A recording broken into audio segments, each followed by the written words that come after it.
30 years in this industry. Yeah, man, you know, it's funny. So my youngest son is 14 now. That's how old I was when I started. You know, I'm 44 now, I look at him, and I think all the things that were going on around me at that time and what it was like starting, and now I can't imagine that that's what happened, but at the time it felt very natural, and it felt very safe, even though it was not. You know, I mean, but I'm just grateful, man, like, to be able to do something like this for 30 years, I gotta be one of the luckiest people alive, man. Like, I don't know that I've ever really had any other job. How old were you when you made your first TV development deal? 19. My mother and my grandmother were freaked out. You know, I was the first person in my family not to go to college that had not been a slave. Right.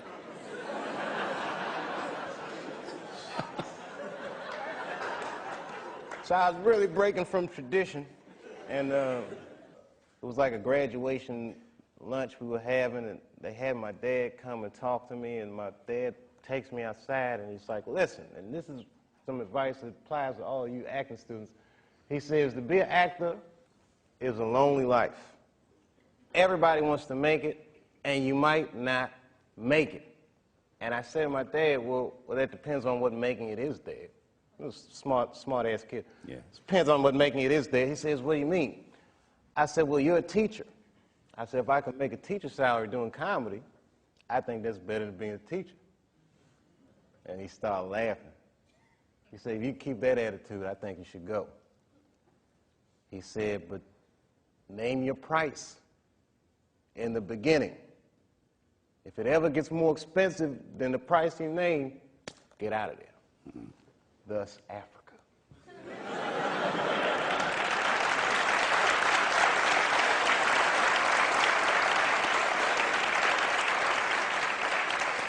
When Martin Lawrence was in that chair, we talked about Blue Streak. I love that dude. He played a role in your life, I believe. How do you feel about him as a person, as an artist? Martin Lawrence is the guy that showed everybody you can make it from D.C. to Hollywood. And I had a personal stake in his success. Every time he did something, it made me feel inspired and really good. And he was always real nice to me. He'd sit me down, what's going on with you, baby boy? What? We'd talk about comedy, whatever. And, you know, when we did Blue Streak, we were promoting it, and Martin had a stroke. He almost died. And then after that, I saw him, and I was like, oh, my God, Martin, are you okay? And he said, I got the best sleep I ever got in my life. That's how tough he is. So let me ask you this. What is happening in Hollywood that a guy that tough will be on the street waving a gun, screaming, they are trying to kill me? Yeah. What's going on? Why is Dave Chappelle going to Africa? Why does Mariah Carey make a $100 million deal and take her clothes off on TRL? A weak person cannot get to sit here and talk to you. Ain't no weak people talking to you. So what is happening in Hollywood? Nobody knows. The worst thing to call somebody is crazy, is dismissive. I don't understand this person, so they're crazy. That's bullshit. These people are not crazy. They're strong people.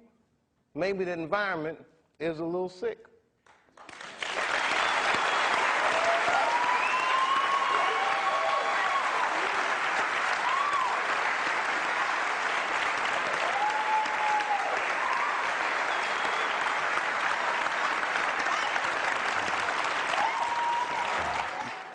You know, in the past, I used to always tell a lot of jokes about white people.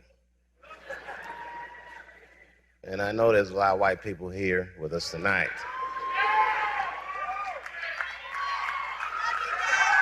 Good evening, whites. Everybody knows what it's like to be embarrassed or to be feel marginalized. The implication is authority. Nobody likes authority figures. When I say jokes about white people, don't think for a second that I'm talking about you.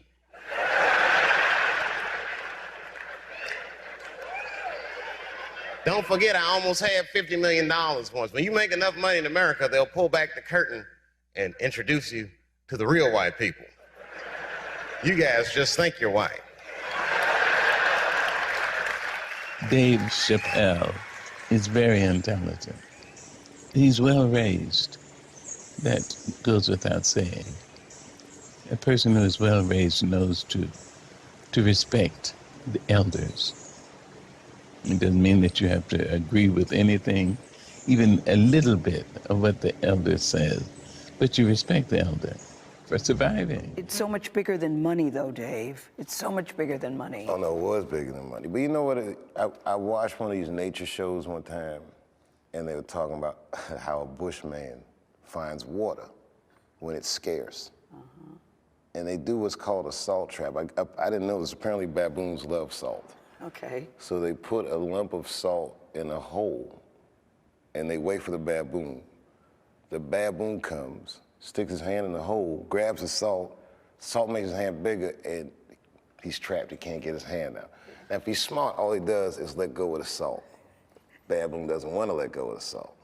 Then the bushman just comes, takes the baboon, throws him in the cage, and gives him all the salt he wants. And then the baboon gets thirsty. The bushman lets him out the cage. The first place the baboon runs to is water. Bushman follows him, and they both drink to their fill. And in that analogy, I felt like the baboon. But I was smart enough to let go of the salt. Well, veteran of comedy, people look to you to kind of clear the fog that we as Americans go through. I know you take that seriously, but is that a big burden on you, that people look to you for clarity, they look for you for truth? I think that it's a symptom of just how maybe bankrupt our society is right now, that we're looking to our entertainers for this type of guidance. But when things are obscure, artists do try to tell the truth. Sometimes it's not that they're looking for the truth. Sometimes they just want to hear their truth come out of somebody else. Like, why don't, you know what I mean?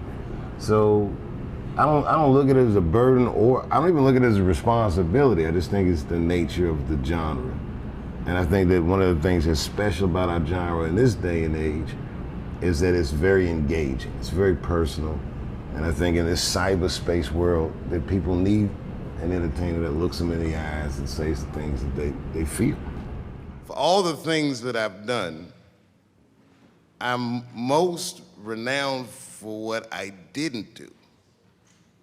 I've made decisions in my career that a lot of people have called insane.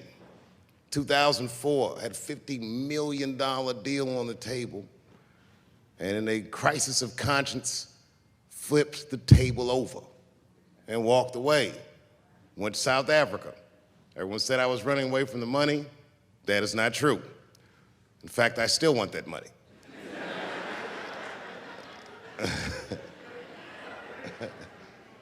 The idea that I wanted to just share with you guys is the idea that sometimes you do what you think is best, whether anybody understands it or not. I heard a story about my father where someone told me he used to do statistics for a company in DC. The company he did statistics for started doing business with the South African government, so he quit his job. It's caused a lot of problems between him and his wife. It's hard for a man when he can't provide for his family the way he wants to, and he suffered through it. And a generation later, when I had my crisis of conscience, I was able to go to a free South Africa and get away from the heat. This idea that what you do in your lifetime informs the generations that comes after you is something I keep thinking about, something that is so much bigger than just ourselves. I just want you guys to remember, you know, that right now there's this thing where ethics aren't what they used to be. This idea that people are trying to replace the ideas of good and bad with better or worse. And that is incorrect. You gotta keep your ethics intact, because good and bad is a compass that helps you find the way. And a person that only does what's better or worse is the easiest type of person to control. They are a mouse in a maze that just finds the cheese. But the one who knows about good and bad will realize that he's in a maze. This is my last question for you. You don't do many sit-down TV interviews. Why is that? Because so much of an answer depends on how you feel any given day, but it lives forever. that your opinions about things can change, your view of yourself can change, and yet this is on a permanent record. Like Donald Trump, he complains about it because someone can look at him and say, well, you said in 1984 that this, that, or the other, and that's the cross you have to bear when you engage the press. And more important than that, I talk for a living, so I don't want to blather about me blathering. You know what I mean? I'd rather just do it.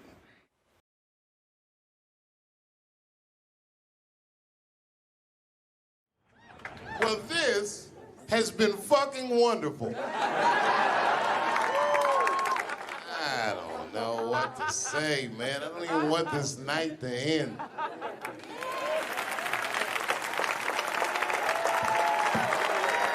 I promise you. I first became aware of Dave Chappelle right around before the first Nutty Professor, because I was supposed to play that role that he played.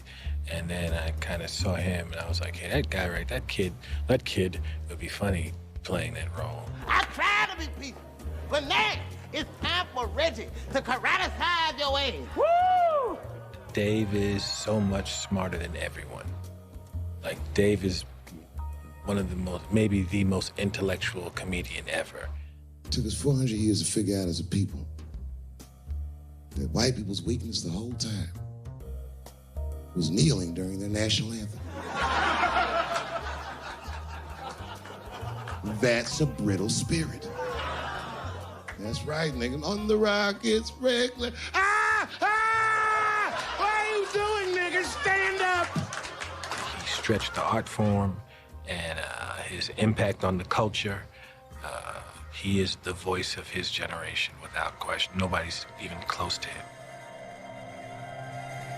No, I've had to learn, and that's where Dave Chappelle has been a wonderful friend and mentor. What did Chappelle say to you that helped you with that? Chappelle said to me, we were doing a show at Radio City together. It was during his run, right? And I was Genius. I was on one of the shows, and he said to me, I said, man, what am I going to tell these? Because I was like, I'm going to do comedy before Dave Chappelle. I was like, Dave, what am I even doing here?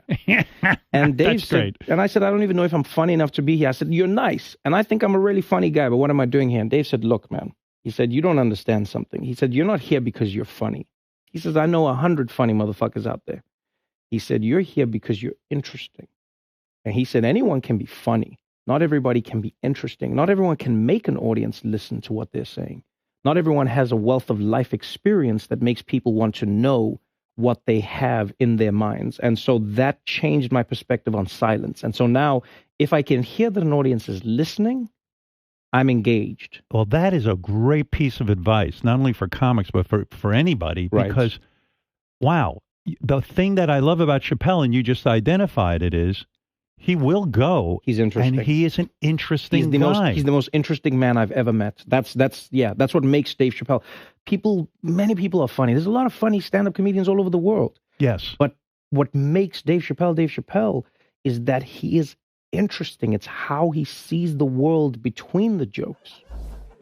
But all jokes aside, Kevin Spacey shouldn't have done that shit to that kid. He's 14 years old and was forced to carry a grown man's secret for 30 years. Jesus Christ, he must have been busting at the seams with that one. The saddest part is, if he were able to carry that secret for 6 more months, I would get to know how House of Cards ends.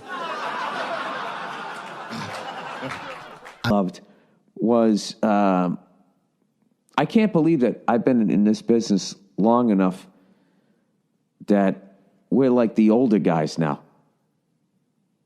It always blows my mind that I'm like 5 years older than Dave Chappelle, because he was already a made guy when I came in.